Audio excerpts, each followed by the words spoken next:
Today we're going to take a look at EOS. So EOS has really taken to the moon recently with a 45% growth in the past 24 hours. So something ridiculous is happening. What we're going to look at is we're going to talk about what is EOS first of all, the current state of EOS as well, what's happening with the Dawn 3.0 update, some reasons for this massive explosive price increase as well. And then lastly, we'll talk about my personal feelings towards EOS. Will I buy it right now at its current state? I do want to say, of course, before we start, this is my personal opinion and not financial advice. So let's start off by looking at what is EOS. So EOS, it claims to be the most powerful infrastructure for decentralized applications. So what does that even mean? Well, to understand this, we kind of have to look at our current infrastructure. If you look at Reddit, Facebook, even Twitter, they're all centralized. They belong to single companies and they're run by this central team and they have a lot of control over that platform. Well, we have alternatives. For example, Steemit is a decentralized version of Reddit. You can post on there. The network is owned by the community as a whole, and as a result, that means that there are certain affordances given to the community to guide the growth of Steemit.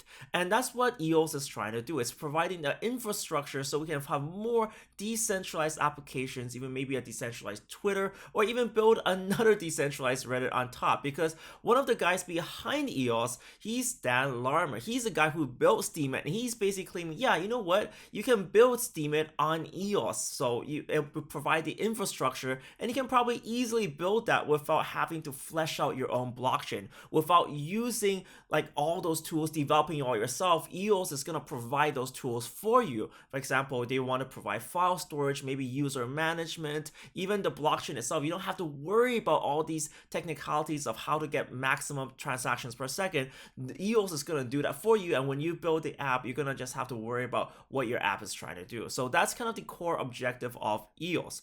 Now, what is the current state of EOS as well? Because EOS, I think, confuses a lot of people because it's not exactly a full blockchain yet. Right now, it's a development in progress project, and at this current state they're actually still in an ICO phase, so they're still selling tokens. So these current tokens that EOS is right what you're buying right now, they're actually on Ethereum, which is kind of the irony because they're kind of competing platforms. They both want to decentralize everything, but EOS right now, they're ERC20 tokens living on the Ethereum platform, and eventually once the EOS platform is fully built out, once the ICO phase ends, then you can swap those ERC tokens for the tokens on the EOS network. So they're gonna be a token swap in the future. So at this current point, they're still doing ICO, they're still doing a daily distribution of funds. Now, let's talk about the latest updates, because this is probably what excites people the most. And in fact, that's what excites me the most, because this is an update of how this project is being developed right now. So this is uploaded early in April. It's called Dawn 3.0. So it's the third version, it's the third development preview, if you want to think of it like that, for the EOS platform. EOS has already demonstrated in Dawn 1.0, 2.0 that they can have this network running. With 3.0, they're giving a very optimistic outlook for what's going to happen in the future of EOS. What they're saying here is that the development process so far has been a little bit easier than they expected from the white paper. From the plan to build this project to this current state, they were pretty much moving ahead. We've seen with Dawn 1.0 and 2.0 that they were moving ahead of schedule, and here with the 3.0 release, they're kind of reporting, yeah, we can probably even add more to it because it was a little bit easier than what we expected in the white paper. In terms of transactions per second, they're saying, you know what, the worst case is around 1,000 transactions per second, best case around 6,000, and you know what, we can do a little bit more to push it up to 8,000. Now, the last part is a little bit confusing as well, because they're talking about unlimited transactions per second, because this article has been focused on the ability to interconnect blockchains, how to do blockchain scaling. We know that if it's just a single blockchain, it's going to meet with scaling issues. But what if EOS is multiple blockchains? What if they're just communicating with each other and we can put things off chain? This is something that we're doing on the Bitcoin network with This is something the Bitcoin network is trying to do with Lightning Network. We also have Raiden on Ethereum to do off-chain scaling, and Ethereum's even got more things such as Plasma going forward. So what they're trying to do here is like almost every single blockchain project is trying to do interchain, and EOS is like, yeah, we got an option for that too, and we got a proposal for how to do this in the future. It just involves sticking in a light client and a smart contract, and we can do that too. So they're really saying, yeah, we're up to par with everyone. We want to do massive scaling. We also have a lot of features that we're bringing into the table as well for infrastructure for developers to really easily write code and have a kind of a platform there to support it. So that's kind of the core difference at this current point between EOS and Ethereum, because they're both smart contract platforms. They're both trying to do decentralized applications. The approach that EOS is taking is that, well, we're building this all from scratch, so the development's a little bit faster. And on top of that, we want to build the tools and the infrastructures for development. On the other hand, Ethereum is more like a platform. They're like, okay, we're already running. We've been running for a while. We've been proven that this is very successful. In fact, there's plenty of ERC tokens living on Ethereum. The fact that EOS right now is using Ethereum to host their tokens goes to show how stable Ethereum is. So at this point, Ethereum is also trying to scale up as well, but their kind of philosophy behind it is that, oh, let the developers develop their own tool. We're not going to provide infrastructure ourselves. That way developers can come on board with their custom infrastructure, and it will be very clean. Whilst EOS probably will be more like, okay, we have all this platform here. Don't worry about this, but if the developer wants some custom features that's not available, then they'll probably either have to wait or move to another platform. So that's kind of like the difference that I see between EOS and Ethereum.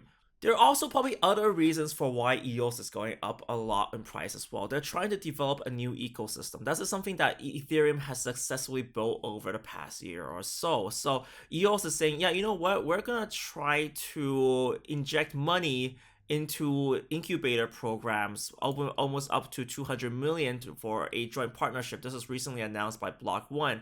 But it seems like the direction that they're trying to do is they're trying to encourage developers to come on board to start developing, because that is the most important part. We see with Ethereum the development of the ecosystem really encouraged the mass adoption of Ethereum in the development space. And then, of course, even Neo, they were constantly trying to support developers. So EOS is doing that as well with these major funds being announced. Another reason for this possible rapid price increase is a new airdrop announced by one of the projects that's being built on EOS called EOS DAC. So what they're going to do is they're going to distribute 75% of their tokens, which is a lot of tokens, to the EOS community. So if you hold EOS, and I do want to state that you want to be holding EOS yourself and not holding EOS on an exchange if you want to have this airdrop, because when the exchange takes it, they have the right to do whatever they want with this airdrop, whilst if you hold it in your wallet, you have it yourself. They're going to be distributing the tokens on April the 15th, and this is probably one of the reasons why everyone's like, yeah, let's buy it up before April the 15th so we can get this airdrop. Now let's come back to what I think about this whole situation. So I'm very excited for the core technology of EOS. I'm very excited for their launch. Right now, of course, there's still a lot of speculation because this is a project that's not launched yet. It's not a fully launched network, and a lot of the developments right now are promises to develop. You know, if the platform's not ready yet, the foundations is not ready, the apps on top of them won't be going ready yet. So there's definitely a lot of speculation when it comes to EOS. But at the same time, I definitely think Dan Larimer, he has a lot of experience in developing in this cryptocurrency space. He was the founder of Steemit and BitShares, so that does have a lot more confidence, the fact that he's been working on blockchain projects like this in the past. So there is a high chance, I do believe that there is a high chance that this project will deliver on what they do promise.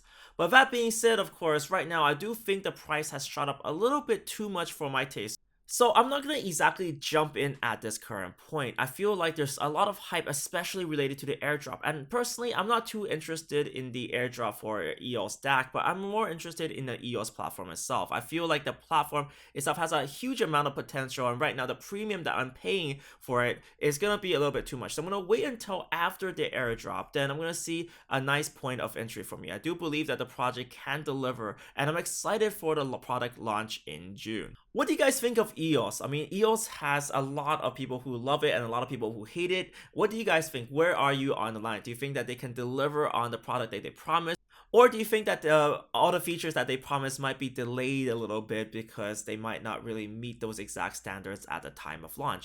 Guys, thank you so much for watching this episode. I'm going to do more updates for different projects like this and more nutshell videos to cover new projects as well. So if you're interested in that, check out the subscribe button and click the notification bell to be notified of new videos when they get launched. Thank you guys so much for watching. See you next time.